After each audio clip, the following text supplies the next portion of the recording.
राम राम दोस्तों, मारवाड़ जुगाड़ YouTube channel में आप एक बार बड़ा स्वागत है। मैं हूँ आप साथी रावताराम चौधरी। तो आज अपन सुनेंगे माँ गंगा के जन्म कथा की दूसरी कहानी, दूसरा भाग। तो गंगा ने कैसे धरती पर अवतार लिया और कैसे सगर के बेटों का उद्धार किया।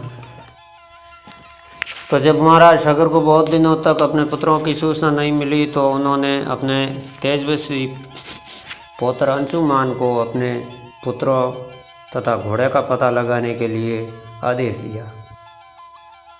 अंशुमान जो कि राजा सगर का पोता, उसको उनका पता लगाने के लिए भेजा। तो वीर अंशुमान सशस्त्रों से सुजीत होकर उसी मार्ग से पाताल की ओर चल पड़ा जैसे उसके काकाओं ने बनाया था। मार्ग में जो भी पूजनीय ऋषि मुनि मिले उनका यथोचित सम्मान करके अपने लक्ष्य के विषय में पूछता हुआ उस स्थान तक पहुंच गया जहां पर उनके शासाओं के भस्मीभूत शरीरों की राख पड़ी थी और पास ही यज्ञ का घोड़ा चल रहा था। अपने शासाओं के भस्मीभूत शरीरों को देखकर उसे बहुत बड़ा दुख हुआ। उसने उनका तर्पण करने के लिए जलाशय की खोज की, किंतु उसे कहीं जलाशय पानी नहीं दिखाई पड़ा। तभी उसकी दृष्टि अपनी शासाओं के मामे गरुड़ पर पड़ी।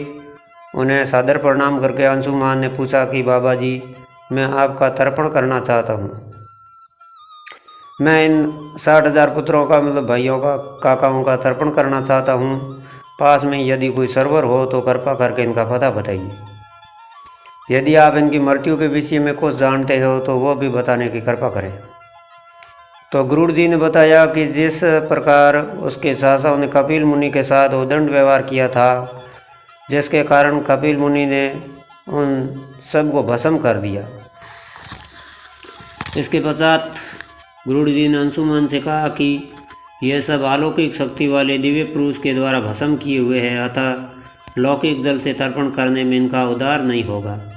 केवल हिमालय की ज्येष्ठ पुत्री गंगा के जल से ही तर्पण करने पर इनका उद्धार संभव है। अब तुम घोड़े को लेकर वापस चले जाओ जैसे कि तुम्हारे पितामह का यज्ञ पूर्ण हो सके। गरुड़ जी की आज्ञा अनुसार अंशुमान वापस अयोध्या पहुंचे। अपने पितामह को सारा वृतांत सुनाया। महाराज सगर ने दुखी मन से यज्ञ पूरा किया। वे अपने पुत्रों के उद्धार के लिए गंगा को पृथ्वी पर लाना चाहते थे, पर ऐसा करने के लिए उन्हें कोई युक्ति नहीं सूझी। थोड़ा रुककर ऋषि विश्वामित्र ने कहा कि महाराज सगर के देहांत के पश्चात अंशुमान बड़ी न्यायप्रियता के साथ शासन करने लगे। अंशुमान के परम प्रतापी पुत्र दिलीप हुए। दिलीप के वैश्य हो जाने पर अंशुमान दिलीप को राज्य का भार सौंपकर हिमालय की कंदराओं में जाकर गंगा को प्रसन्न करने के लिए तपस्या करने लगे, किंतु उन्हें सफलता नहीं प्राप्त हो पाई और उनका स्वर्गवास हो गया। इधर जब राजा दिलीप का धर्मनिष्ठ पुत्र भागीरथ बड़ा हुआ तो उसे राज्य का भार सौंपकर दिलीप की गंगा को पृथ्वी पर लाने के लिए तपस्या करने चले गए, पर उन्हें भी मनवांछित फल नहीं मिला और भागीरथ बड़े प्रजावत्सल नरेश थे, किंतु उनकी कोई संतान नहीं हुई। इस पर वे अपने राज्य का भार मंत्रियों को सौंपकर समय गंगा अवतरण के लिए गोरकर्ण नामक तीर्थ पर जाकर कठोर तपस्या करने लगे। उनकी अभूतपूर्व तपस्या से प्रसन्न होकर ब्रह्मा जी ने उन्हें वर मांगने के लिए कहा। तो भागीरथ ने कहा कि हे प्रभु, यदि आप मुझ पर प्रसन्न हो तो मुझे यह वर दीजिए कि सगर के पुत्रों को मेरे प्रयत्नों से गंगा का जल प्राप्त हो सके, कि उनका उद्धार हो सके। इसके अतिरिक्त मुझे संतान प्राप्ति का भी वर दीजिए ताकि वंश नष्ट न हो। ब्रह्मा जी ने कहा कि संतान का तेरा मनोरथ शीघ्र ही पूर्ण होगा, किंतु तुम्हारे मांगे गए प्रथम वरदान को देने में कठिनाई ये है कि जब गंगा जी वेग के साथ पृथ्वी पर अवतरित होगी तो उनके वेग को पृथ्वी संभाल नहीं सकेगी।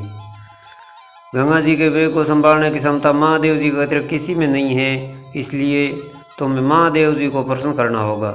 इतना कहकर ब्रह्मा जी अपने लोक को चले गए। भागीरथ ने साहस नहीं छोड़ा। वे 1 वर्ष तक पैर के अंगूठे के सहारे खड़े होकर महादेव जी की तपस्या करते रहे।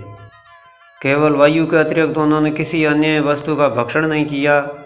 अंत में इस महान भक्ति से प्रसन्न होकर महादेव जी ने भागीरथ को दर्शन देकर कहा कि हे भक्त श्रेष्ठ, हम तेरी मनोकामना पूरी करने के लिए गंगा जी को अपने मस्तक पर धारण करेंगे। इसकी सूचना पाकर विवश होकर गंगा जी को सुरलोक का परित्याग करना पड़ा और उस समय वे सुरलोक से कहीं जाना नहीं चाहती थी। इसलिए वे ये विचार करके कि मैं अपने प्रचंड वेग से शिव जी को बहाकर पाताल लोक में ले जाऊंगी, वे भयानक वेग के साथ शिव जी के सिर पर अवतरित हुई। गंगा के इस वेगपूर्ण अवतरण से उनका अहंकार शिव जी से छुपा नहीं रहा।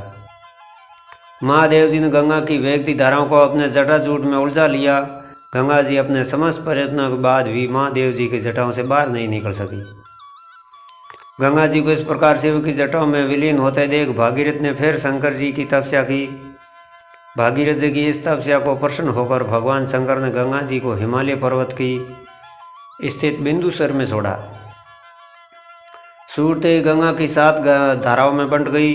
गंगा जी की 3 दरगाहें हल्दीनी, पावनी और नलिनी पूर्व की ओर प्रवाहित हुई और सुसक्षु, सीता और सिंधु नाम की 3 धाराएं पश्चिम की ओर बही और 7वीं धारा महाराज भागीरथ के पीछे पीछे चली।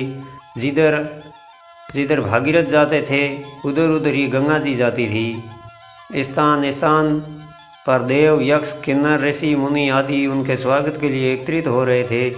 जो भी उस जल का स्पर्श करता भाव बाधाओं से मुक्त हो जाता था। चलते चलते गंगा जी उस स्थान पर पहुंची जहाँ ऋषि जहनु यज्ञ कर रहे थे। गंगा जी अपने वेग से उनके यज्ञशाला को संपूर्ण सामग्री के साथ बहाकर ले जाने लगी। उसे ऋषि को बहुत क्रोध आया और उन्होंने क्रोध होकर गंगा का सारा जल पी लिया।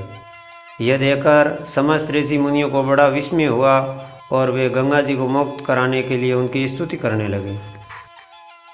उनकी स्तुति से प्रसन्न होकर जैनु ऋषि ने गंगा जी को अपने कानों से निकाल लिया और उन्हें अपनी पुत्री के रूप में स्वीकार कर लिया। तब से गंगा जाह्नवी कहलाने लगी। इसके पश्चात वे भागीरथ के पीछे चलते चलते समुद्र तक पहुंच गई और वहां से सागर के पुत्रों का उद्धार करने के लिए रसातल में चली गई। उनके जल के स्पर्श से भस्मीभूत हुए सागर के पुत्र निष्पाप होकर स्वर्ग को गए। इस दिन से गंगा के 3 नाम हुए, त्रिपथगा, जाह्नवी और भागीरथी। तो ये थी माँ गंगा की धरती पर अवतार लेने की कथा। ये कथा आपको कैसी लगी लाइक कमेंट करके ज़रूर बताना। अगर मेरे चैनल पर नए हैं तो मेरे चैनल की सदस्यता लेकर घंटे का बटन अवश्य दबा देना। वीडियो को पूरा देखना और आने वाले वीडियो की नोटिफिकेशन आपको सबसे पहले मिलेगी। मिलते हैं एक नए वीडियो में, तब तक के लिए राम राम और नमस्कार। क्षमा करिए।